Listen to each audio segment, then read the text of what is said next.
Please ఊరుకోవు. చూడు, పొద్దున ఒక చిన్న తమాషా జరిగింది. టెలిఫోన్ క్లీన్ చేయడానికి ఓ ఇంటికి వెళ్ళానా, అక్కడ ఒక ఆయన ఇలా ఉన్నాడు. నాకు భయం వేసిపోయింది అనుకో. ఏమిటమ్మా, ఏం కావాలి అన్నాడు. నేను ఒక్కటే పరుగు. నాన్నగారు బాధ చూస్తుంటే నాకు భయంగా ఉంది. ఇప్పుడు ఆ జంట పైన ఎలా వెతికి పట్టుకోవడం? ఇంత ప్రపంచంలో ఎక్కడున్నాడో, ఏం చేస్తున్నాడో, అసలున్నాడో లేడో. Don't be silly. ఇప్పుడు నీ ప్రాబ్లం ఏమిటి? ఆ జంట పైన వెతికి తేవాలి, అంతేనా? ఇటువంటి కేసుల్ని మా జేమ్స్ బాండ్ గారు ఇట్టే తెలిచేస్తారు, తెలుసా? ఎవరు? James bond. జేమ్స్ బాండ్ ఆ కేసులోంచి నన్ను బయటపడేలేదు. ఆయన గొప్ప తెలివితేటలున్న మనుషులే. బీచ్ లో గుండు సూది పారేసి వెతీతమ్మన్నా అరగంటలో తెచ్చేస్తారు. ఓసారి ఆయన దగ్గరికి వెళ్దామా? అసలు ఆయన ఇలాంటి కేసులు ఒప్పుకుంటారో లేదో. తప్పకుండా ఒప్పుకుంటాను. కాకపోతే యాజ్ యు నో, మేము ఎక్కువ కష్టపడతాం, ఎక్కువ ఫీజు తీసుకుంటాం. మీరెంత ఫీజు అడిగినా ఇస్తామండి. కానీ మా అన్నయ్య చంటి అబ్బాయి దొరుకుతాడు, ఆ గ్యారంటీ నాది. ఇలాగే తప్పిపోయిన కుర్రోడు కేసు ఒకటి 1984 లో అనుకుంటాను మేము డీల్ చేసాం. ఆ కుర్రాడు ఇంతవరకు దొరకలేదు కదా గురూజీ. దొరికాడు రా, దొరికాడు. ఇప్పుడు అతను ఇంట్లో హాయిగా ఉంటున్నాడు. ఇలా నీకు తెలియని విషయాల్లో మాత్రం వేలు పెట్టకు. వెళ్ళు, వెళ్ళి ఆ గదిలో ఫోన్ తీసుకో, వెళ్ళు. అలాగే.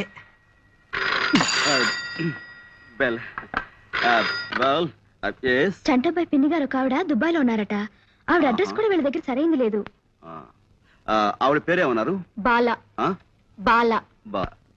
బాలా.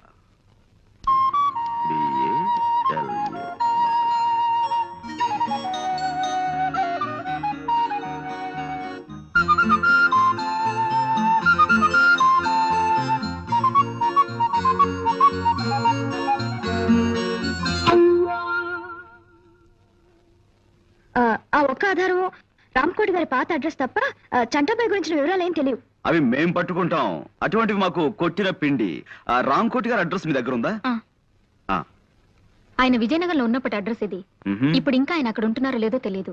డోంట్ వరీ, రేపే విజయనగరం బయలుదేరతాం, వివరాలు సేకరిస్తాం. గురూజీ, మీ ఇంటి దగ్గర నుంచి ఫోన్ పనివాడు చేశాడు. మీ ఇంట్లో దొంగలు పడి స్టీల్ గిన్నెలు ఎత్తుపోయారట. Is it? అవును, విఘ్నేశ్వర డిటెక్టివ్ ఏజెన్సీ వాళ్ళతో మాట్లాడుతుంది. నో గురూజీ, వెంటనే విఘ్నేశ్వర డిటెక్టివ్ ఏజెన్సీకి ఫోన్ చేయండి గురూజీ. వాళ్ళది మనకంటే మంచి కంపెనీ కదా, దొంగలు ఇట్టే పట్టేస్తారు గురూజీ. నా మాట విని త్వరగా ఫోన్ చేయండి గురూజీ. Stop it. పిచ్చివాడా, వాడు దొంగ కాదురా. ఆఫీస్ లో పాయసం కాసుకుందామని గిన్నె కోసం నేనే వాడిని ఇంటికి పంపించాను. ఈలోగా నీకు కంగారు. ఇప్పుడిప్పుడే అదే ట్రైనింగ్ అవుతున్నారండి. బెల్. ఓకే, విషయానికి వస్తే 15 రోజుల లోపల నేను చంటాబాయిని పట్టుకుని మీకు అప్ చెప్తాను. Okay, you please carry on.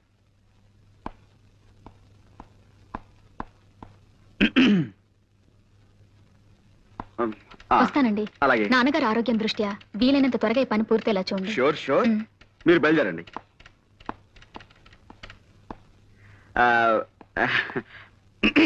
నువ్వు కొట్టమ్మా. కమాకణం కమాకళ్ళి కయే కక్క కడ కరే కప్పు. జోలా బాబాయ్.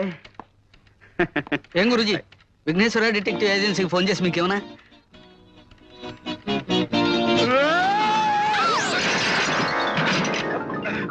విజయనగరం వెళ్ళడానికి బస్సు ఎక్కకుండా ఈ లారీల వేటేమిటి గురూజీ? మూర్ఖ, అదేరా నీకు నాకు తేడా. బస్ స్టాండ్కి వెళ్ళటం, బస్ కోసం వెయిట్ చేయడం, ఇదంతా టైం వేస్ట్ కదా. మనదంతా షార్ట్ కట్. ముందు లారీ ఆపు.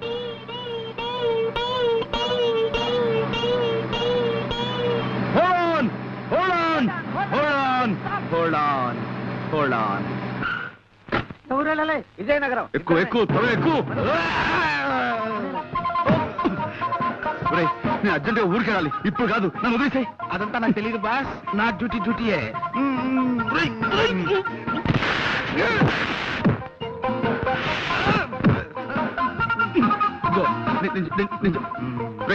నన్ను వదిలేరా బాబు. నాకు అర్జెంట్ పని ఉందిరా. నన్ను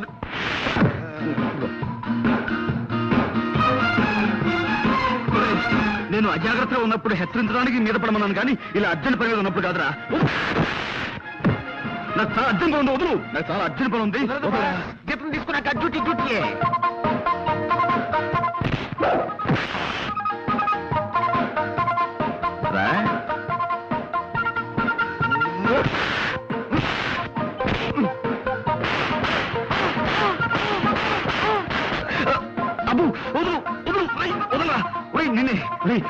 అమ్మా! వదలు! వదలు!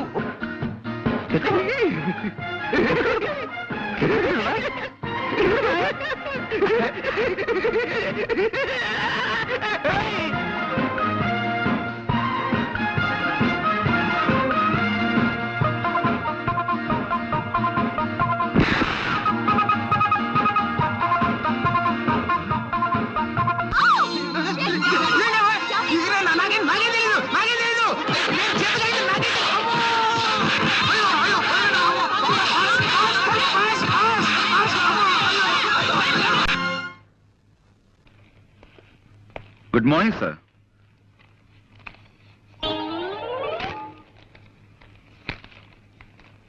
సార్ ఎవరు? అక్కడక్కడ నమస్కారం అండి. మేము వైజాగ్ నుంచి వస్తున్నామండి. గంగాధరం గారు వాళ్ళ అమ్మాయి నిశ్చల నన్ను పంపించారు. మీ అడ్రస్ వెతికి పట్టినసరికి నా తల ప్రాణం తోక్కొచ్చింది. గంగాధరం గారు నాకు అన్ని విషయాలు వివరంగా చెప్పారు. రాంకోటి గారు అంటే మీరే కదండి? వినిపించలేదా? నా తండ్రి, ఆ మాట ముందే చెప్పొచ్చుగా. నేను వైజాగ్ విశాఖపట్నం నుంచి వస్తున్నాను. గంగాధరం గారు నన్ను పంపించారు. రాంకోటి గారు అంటే మీరే కదా? అంత గట్టిగా అరుస్తారు ఎందుకు? నాకేం చెవుడనా? రాముల వారి గుడే కదా మీకు కావాల్సింది. తిన్నగా అడగరాదు. సీతా స్వయంవరం నుంచి శ్రీరామ పట్టాభిషేకం దాకా కథ మొత్తం చెప్పి మరీ గుడి గురించి అడగాల. ఆ పక్కనే ఉంది, వెళ్ళిరండి. ఆ పేపర్ ఇలా ఇవ్వండి. చూడు నాయనా, ఇలాంటి బట్టలు వేసుకుని ఎప్పుడు గుడికి వెళ్ళకు. కాస్త మంచి బట్టలు వేసుకు వెళ్ళు. చూడండి, మేము అడిగేది రాముల వారి గుడి గురించి కాదండి బాబు, రాంకోటి గారి గురించి. అమ్మో, మీలో మీరు గొనుక్కుంటారెందుకు? కాస్త వినపడేటట్టు చెప్పొచ్చు కదా. ఇలా చావగొడుతున్నారేంటండి బాబు? కాసేపు గట్టిగా మాట్లాడేమంటారా? కాసేపు మెల్లగా గొడుగుతున్నామంటారా? ఇంకెలా మాట్లాడమండి? మాకు వచ్చేది ఒకటే అయిపోతావా? ఎవరినైనా ఆయనకే వినిపించదు. ఎందుకలా అరుస్తారు కంఠశోష? సమయానికి వచ్చి మమ్మల్ని కాపాడేవు తల్లి, చాలా థ్యాంక్స్. రాంకోటి గారు అంటే వీరే కదండి? కాదు బాబు, మరి వీరి పేరేమిటి? వారి పేరు నేనేలా చెప్పను బాబు. ఈ వయసులో మీకు సిగ్గే ఉంటామ్మా. ఏమిటో ఈ ఇంట్లో ఒక్కొక్కరు ఒక టైప్ లో బాధ పెడుతున్నారు. చూడమ్మా, మాకు చాలా అత్యవసరం.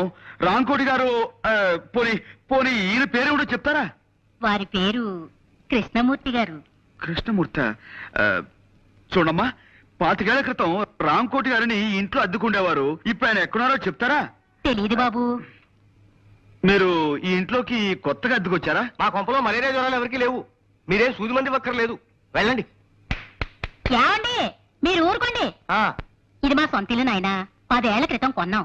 అంతకు ముందు ఇంట్లో ఎవరుండేవారో మాకు తెలియదు. పోనీ మీరు ఎవరి దగ్గర కొన్నారో అదేనా చెప్పగలరా? మా ఇంట్లో అద్దెకిచ్చే వాటాలే లేవు. వెళ్ళండి. ఏమండి, అబ్బాబ్బా మీరు ఊరుకోండి. పేరేశం గారని ఆయన దగ్గర కొన్నావు నాయనా. ఈ ఇల్లు మాకు అమ్మేసి ఆయన విశాఖపట్నం వెళ్ళిపోయారు. చంపేశారండి బాబు. ఇప్పుడు విశాఖపట్నం నుంచి వస్తున్నామండి. ఆ ఊళ్ళో ఆయన ఎక్కడ ఉంటారో చెప్పగలరా? ఇన్సూరెన్స్ వాళ్ళ వీళ్ళు. నే కట్టను. అయ్యా అయ్యా అయ్యా, అదేంటైనా కాళ్ళ మీద అబ్బే, మీరు ఊరుకోండి. ఏదో పసివాడు ఆశీస్ అందుకుంటాడు. మీరు అడ్రస్ చెప్పండి. 10 ఏళ్ల క్రితం మీరు విజయనగరంలో ఉండగా రామకోటి అనే వ్యక్తి మీకు తెలుసు కదా? రామకోట గుర్తొచ్చాడు. కళావుడు 8లాగా నల్లగా గుమ్మటంలా ఉండేవాడు. అతను పాపం పేకాడాడు కాదు. మేము పూల్ గేమ్ ఆడుతుంటే పక్కన కూర్చుని స్కోర్ వేస్తున్నాడు ఓపిగ్గా. ఆయన ప్రస్తుతం ఎక్కడున్నారండి? ఎక్కడ లేడు బాబు. లైఫ్ మిడిల్ డ్రాప్ చేసేసి అర్ధాంతరంగా పైకి వెళ్ళిపోయాడు. ఆయన భార్య పిల్లలు? ఆరేంటే గుర్తొచ్చింది. ఇస్పేటు రాణిలా కళకళలాడుతూ ఉండేది. ఆవిడ అకౌంట్ అయిపోయిందనుకో. మరి పిల్లలు? పిల్లలు రాజమండ్రిలో సెటిల్ అయ్యారు. రాజమండ్రిలో ఎక్కడుంటున్నారో ఏమో తెలియదండి. రామకోటి మాత్రం దేవీ చౌక్ సెంటర్ లో ఏదో బట్టల గుట్లో పనిచేసేవాడని విన్నాను. రామకోటి గారు పోయి చాలా కాలం అయిందండి. ఆయన మా నాన్నగారు మంచి స్నేహితులండి. ఆయన పోయారు, అది నాకు తెలుసు అనుకోండి. కానీ ఆయన పిల్లలను కలుసుకోవాలి. వాళ్ళతో మీకేం పనండి? అది మా నాన్నగారు వాళ్ళ నాన్నగారి దగ్గర 30 ఏళ్ల క్రితం సోడా కని అర్ధం అప్పు తీసుకున్నారట. ఆ బాకీ తీర్చేద్దామని. అర్ధన అప్ప. ఈ రోజుల్లో కూడా నీలాంటి వాళ్ళు ఉన్నారంటే. ఎదురుగానే ఉన్నాను కదండి, నమ్మచ్చుగా. సరేనండి, ఇంతకీ ఆయన ఎక్కడ ఉండేవారో చెప్పండి. దానవైపేటలో చిన్న గాంధీ బొమ్మ పక్క సందులో ఉంటుండేవారండి. మరి ఇప్పుడు ఆయన పిల్లలు? వాళ్ళు ఎప్పుడో ఈ ఊరు వదిలి వెళ్ళిపోయారండి. ఆయనకి పిల్లలు ఎందరో చెప్పగలరా? 2 కొడుకులండి. ఆహా. ఇద్దరు సొంత కొడుకులేనా? ఒక్కద్దె కొడుకు లేడా? గణపతి, ఆ పిల్లల పేర్లు ఏమిటో చెప్పగలరా? ఒకడు కళ్యాణ్ అండి, ఆ. ఒకడు పట్టాబండి. పట్టాభి నేను కలిసి చదువుకున్నామండి. ఆ, చూడు మాస్టారు, ఇద్దరు పిల్లలు ఉన్నా గానీ ఒక్కోసారి ఓ పిల్లాడి మీదే తండ్రికి ఎక్కువ ప్రేమ ఉంటుందంటారు. ఆ విధంగా రామకోటి గారు ఎవరిని ఎక్కువగా చేరదీసేవారో చెప్పగలరా? అంటే ఆ విషయం అయితే రామకోటి గారు పట్టాబంటేనే ఎక్కువ ఇష్టపడేవారండి. రెండో వాడు కళ్యాణ్ ఈ విషయంలోనే పట్టాభితోనూ ఒక్కోసారి నాతోనూ కూడా పోట్లాడేవాడండి. Very good. ఇప్పుడు కళ్యాణ్ ఎక్కడుంటున్నాడో చెప్పగలరా? వైజాగ్ ఎలక్ట్రిసిటీ డిపార్ట్మెంట్ లో పనిచేస్తున్నాడండి. ఆ మధ్య నా దగ్గర 200 అప్పు తీసుకున్నాడు, తిరిగి పంపించేసాడండి. ఎంఓ ఫారం మీద ఫ్రమ్ అడ్రస్ చూశానండి. పిల్లాన్ని సంకలో పెట్టుకుని ఊరంతా వెతికినట్టు చంటబ్బాయిని వైజాగ్ లోనే ఉంచుకుని ఎన్ని ఊళ్ళు తిరిగాం. చంటబ్బాయి ఎవరండి? అదో కేసులేండి, దాని గురించే. ఏమిటండి? అది చంటాబాయని మేము సినిమా తీయబోతున్నాం. అందులో హీరోగా కళ్యాణ్ బుక్ చేద్దామని ఆ ప్రయత్నంలో. ఏమండి మీరు సినిమా తీస్తున్నారండి? ఆ. ఏమండి నమస్కారం అండి, నా పేరు విశ్వనాథ్ ధమ్ అండి. చాలా నాటకాలు వేశానండి. ఎన్నాళ్ళుగానో ఒక్క సినిమాలో యాక్ట్ చేయాలని చాలా కోరిక ఉందండి. అయ్యా, ఒక్క చిన్న బిట్ యాక్ట్ చేస్తాను. అదే మనం తర్వాత కలుసుకుందాం. బాబు కాదనకండి. బాబు మీరైనా చెప్పండి. నమస్కారం అండి. మాకు ఒక్క చాలా చిన్న అర్జెంట్ bit పని act ఉంది. చేసి చూపిస్తానండి. ఒక్క చిన్న బిట్టండి, ఒక్క చిన్న బిట్టండి, చిన్న బిట్టండి. All right. తమరు ఎప్పుడైనా గుడ్డివాడి పాత్ర వేశారా? లేదండి, మీరు చెప్తే చేసేస్తానండి. అలాగే, అది ఆకలితో బాధపడుతున్న ఓ గుడ్డివాడు ఎలా అడుక్కుంటాడో మీరు నటించి చూపిస్తారా? నటిస్తానండి. బాగా ఆకలితో కదండి. అయ్యా బాబు, ధర్మం చెయ్యండి బాబు. ఒక్క 5 రూపాయలు ధర్మం చేస్తే అజంతా హోటల్లో చికెన్ బిర్యానీ తింటాను బాబు. తండ్రి, అమ్మా, బాబు ధర్మం చెయ్యండి బాబు. అనాథ బతుకు బాబు, తల్లి తండ్రి లేనివాడు. వాళ్ళేరి? ఎవర్రా వాళ్ళు? అదే సినిమా తీస్తానన్న వాళ్ళు. సినిమానా నిశ్చార్థమా అడ్డగాడిదా? మేమంతా చచ్చామనుకుంటున్నావా? అనాథ జన్మంటే అడుగు తింటున్నావు. ముప్పొద్దున 3 కుంభాలు లాగిస్తూనే ఉన్నావు కదరా. అది కాదు నాన్న, వాళ్ళు సినిమాలో వేషం ఇస్తానంటాను, కొంచెం యాక్ట్ చేసి చూపిస్తున్నాను. పా! సినిమాలో వేషాలు వేసుకుంటూ అడుక్కు తింటూ బతుకు.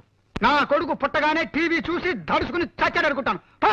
నాన్న, నాన్న, హలో వైజాగ్, కోడి ఏంటి? కోడి గుడ్ల రేట్ ఎంత? 100 రూపాయి. బాగా డౌన్ అయిందయ్యా. ఫోన్ పెట్టాయి పెట్టాయి. అమ్మా, హలో హలో ఆపరేటరు, మా చూడమ్మా, మధ్యలో లైన్లోకి ఎవరెవరో వచ్చేస్తున్నారు. ఇస్తారా? హలో హలో, నిశ్చయరా? నేను నిశ్చయం మాట్లాడుతున్నాను. నేను రాజమండ్రి నుంచి అండి. అదే జేమ్స్ పాండ్ ని. అబ్బా, షేక్స్పియర్ కాదండి బాబు, జేమ్స్ పాండ్. జేమ్స్ కాదండి, పాండ్ రంగారావు అండి. హలో, మన చంటబ్బాయి ఎవరో ఈవేళ తెలిసింది. ఏమిటి? చంటబ్బా ఎవరో తెలిసిందా? నేను వచ్చి మీతో మాట్లాడతాను. నేను ఇప్పుడేం మాట్లాడలేనండి. తర్వాత అరవకపోతున్నానండి బాబు. అమ్మా, అరిపించి అరిపించి మనిషి అరుగుదల శక్తిని పెంచుతున్న ఓ టెలిఫోన్ డిపార్ట్మెంట్ నీకు నా అమ్మా.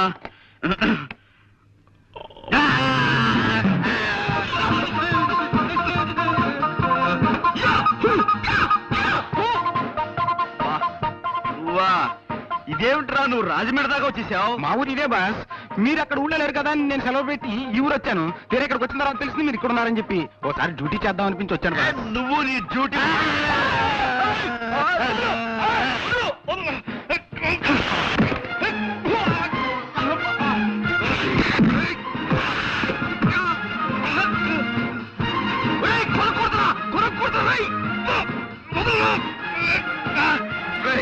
నన్ను కూర్చుతావరా?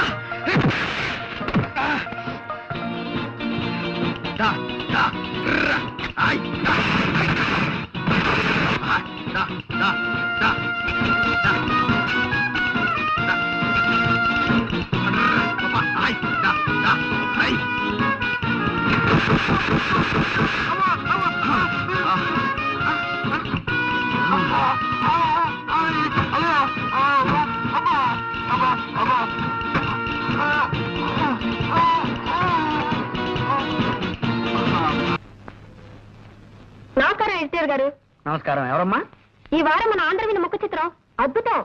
కొత్త సీరియల్ చెత్తబతుకులు నా హృదయాన్ని ఆకట్టుకుంది. ఆంధ్రవిని మా ఇంటికి రాగానే నే ముందు చదవాలంటూ మా వారు నేను పోట్లాడుకుంటాం. డయానోరా టీవీ ప్రకటన మీ పత్రిక హైలైట్. నీ పేరేమిటమ్మా? వాగ్దేవ్ అండి. 2 ఏళ్ల క్రితం నావి 2 ఉత్తరాలు మీ పత్రికలో పడ్డాయి, గుర్తులేదు? గుర్తుంది లేకే. కేవలం ఆ ఉత్తరాల వల్లే మా పత్రిక సర్క్యులేషన్ 10,000 పడిపోయింది. నువ్వేనా తల్లి? ఏం కావాలి? ఇదిగోండి. ఏమిటది? నేను ఈ మధ్య కొన్ని కవితలు రాశాను. మచ్చుక్క ఒకటి వినిపిస్తాను, వినండి. ఆకాశం రంగు నీలంగానే ఎందుకుంటుంది? ఎర్రగా ఉంటే బాగుండదు గనక. రక్తం ఎరుపు రంగులోనే ఎందుకుంటుంది? నీలంగా ఉంటే బాగుండదు గనక. మల్లె తెల్లగానే ఎందుకుంటుంది? నల్లగా ఉంటే బాగుండదు గనక. ఈ విన్నా కూడా నేను ఎందుకు బతికే ఉన్నాను? నాకు చావు రాలేదు గనక. చాలా బాగుందండి. ఉం? ఈ వాక్యాన్ని కూడా కలుపుతాను, వీటిని మీ పత్రికలో వేయించండి. వీటిని ఇక్కడే ఉంచుతాను. మేము ఇంకా పత్రిక నడపలేం అని గట్టిగా నిర్ణయించుకున్నాక మీ కవితలు చివరి సంచికలో వేస్తాం. అవి రిలీజ్ అయ్యేసరికి మేము ఏ ఆఫ్రికానో అండమాన్సో పారిపోతాం. ఇవి ఇక్కడే ఉంచుతానమ్మా. థ్యాంక్స్ అండి. ఆ. పోతే ఎవరు పోతేనమ్మా? నేనా? ఇది కాస్త తినండి. పోవడానికేనమ్మా? నేనే స్వయంగా తయారు చేసిన స్వీట్ అండి. వంటవార్పు శీర్షికలో మీరు ప్రచురించాలి. అరటిపండు లంబా లంబాని దీని పేరు పెట్టాను. అరటిపండు లంబా లంబానా? ఈటర్ బొందా బొందా అనకపోయావు. అలాగే ప్రచురిస్తానమ్మా. మళ్ళీ తినడం ఎందుకు రిస్క్? జీవితం మీద ఆశ ఉన్నవాడిని. ఇది ఇక్కడే ఉంచమ్మా. వస్తానండి. ఆ. వచ్చేసరి ఇంకొన్ని కవితలను స్వీటు తెస్తాను. మళ్ళీ మీరు ఎప్పుడు వస్తారో ముందుగా చెప్తే ఆ రోజున సెలవు పెట్టుకుంటాను. అబ్బే, సెలవు పెట్టి మరీ వినాల్సిన అవసరం లేదండి. ఆఫీసులోనే విందురు గాని. వస్తానండి.